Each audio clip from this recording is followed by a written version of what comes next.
अस्सलाम वालेकुम दोस्तों, कैसे हैं आप सब। दोस्तों, क्रिकेट एक ऐसा खेल है जिसमें जज्बात भी शामिल होते हैं। खिलाड़ी अपने जज्बात का मुजाहिरा ताकत की सूरत में करते हैं। एक बाउलर अपने गुस्से और ताकत का इजहार बाउंसर की सूरत में करता है और बाउंसर बॉलर के पास एक ऐसा हथियार है जिससे वो बैट्समैन को डरा भी सकता है और जख्मी भी कर सकता है। आज की इस वीडियो में हम आपको क्रिकेट की तारीख के 10 ऐसे खतरनाक बाउंसर्स दिखाएंगे जिनसे ना सिर्फ बैट्समैन जख्मी हुए बल्कि कुछ तो अपनी जान से भी हाथ धो बैठे। तो चलिए दोस्तों, शुरू करते हैं आज की हमारी ये video.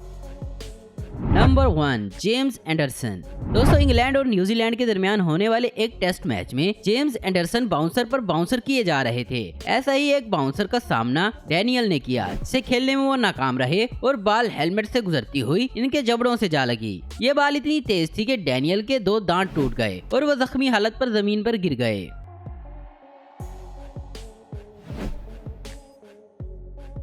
Number 2, Shoaib Akhtar.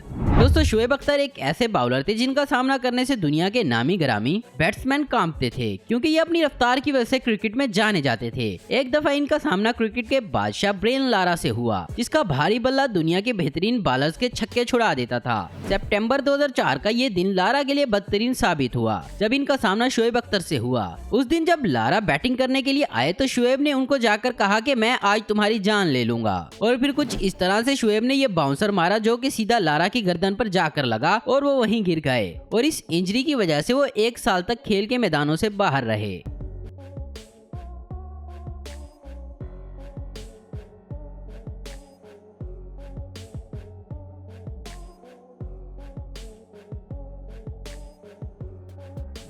Number 3, Irfan Pathan. दोस्तों, वैसे तो इंडिया के बॉलर्स के बारे में कहा जाता है कि ये बाउंसर नहीं करते, लेकिन इरफान अपने दौर के खतरनाक बाउलर थे, जिसका इजहार इन्होंने जिम्बाब्वे के खिलाफ एक मैच में किया, जब जिम्बाब्वे के एक बैट्समैन ने इरफान की बॉल को हिट करने की कोशिश की मगर नाकाम हो गया और बॉल हेलमेट की जाली से जाते हुए इसके मुंह पर जा लगी। बॉल इतनी तेज थी कि वो काफी जख्मी हो गए और मैच से रिटायर होकर ग्राउंड से बाहर चले गए।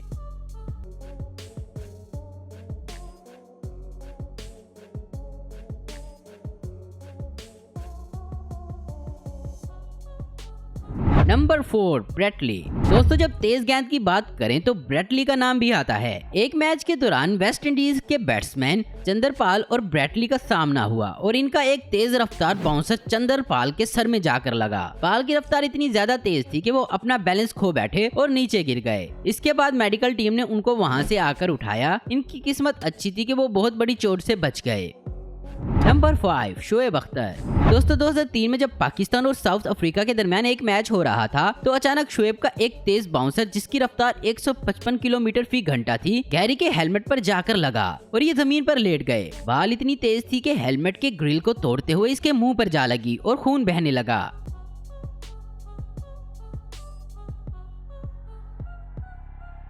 नंबर 6, मोहम्मद इरफान। दोस्तों, क्रिकेट हिस्ट्री के सबसे लंबे क्रिकेटर मोहम्मद इरफान का एक ऐसा बाउंसर है जिसे कभी नहीं भुलाया जा सकता। 2015 में एक वनडे मैच के दौरान मोहम्मद इरफान का तेज रफ्तार बाउंसर सीधा बैट्समैन के सर पर जाकर लगा, जिसकी वजह से हेलमेट टूटकर नीचे जा गिरा और वो खुद भी नीचे गिर गया।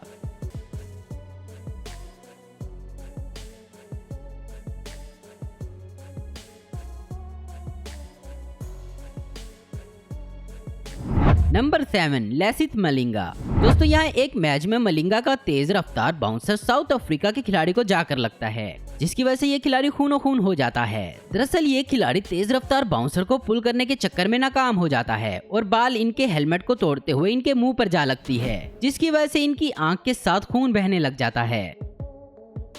नंबर 8, अनवर अली। दोस्तों, अनवर अली एक मीडियम पेसर हैं और इनकी रफ्तार से नहीं लगता कि ये इतना खतरनाक बाउंसर भी कर सकते हैं, लेकिन इस दिन न्यूजीलैंड के बैट्समैन की किस्मत में ये लिखा होता है। इनका ये इतना स्लो बाउंसर जब इस खिलाड़ी के मुंह पर लगता है तो ये नीचे गिर जाता है और इसकी वजह से इसकी आंख काफी जख्मी हो जाती है।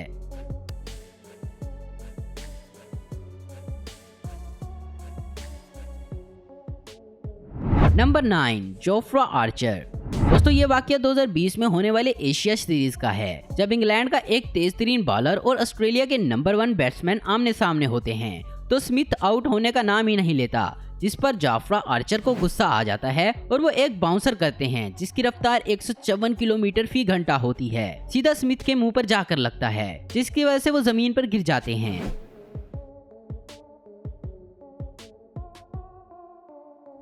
Number 10, Philip Hughes death. साल 2014 क्रिकेट की तारीख का एक सियाह तरीन साल था। 25 नवंबर 2014 को फिलिप ह्यूज एक बाउंसर को हिट करते हुए इंजरी का शिकार हो जाते हैं, जिसकी वजह से वो वहीं बेहोश हो जाते हैं और इनको हॉस्पिटल में शिफ्ट कर दिया जाता है। इस हादसे के बाद सब इसके लिए दुआ करने लगते हैं, मगर 2 दिन बाद ये इस दुनिया फानी से चले गए। तो दोस्तों आज की वीडियो में बस इतना ही। अगर आपको इस वीडियो का पार्ट 2 चाहिए तो नीचे कमेंट्स में पार्ट 2 लिखें। उम्मीद करता हूं दोस्तों आपको ये वीडियो पसंद आई होगी। ऐसी इन्फॉर्मेटिव और इंटरेस्टिंग वीडियो देखते रहने के लिए हमारे चैनल को जरूर सब्सक्राइब करें। अगर आपको हमारी वीडियो पसंद है तो इसे लाइक, कमेंट और शेयर करना मत भूलें। Thanks for watching.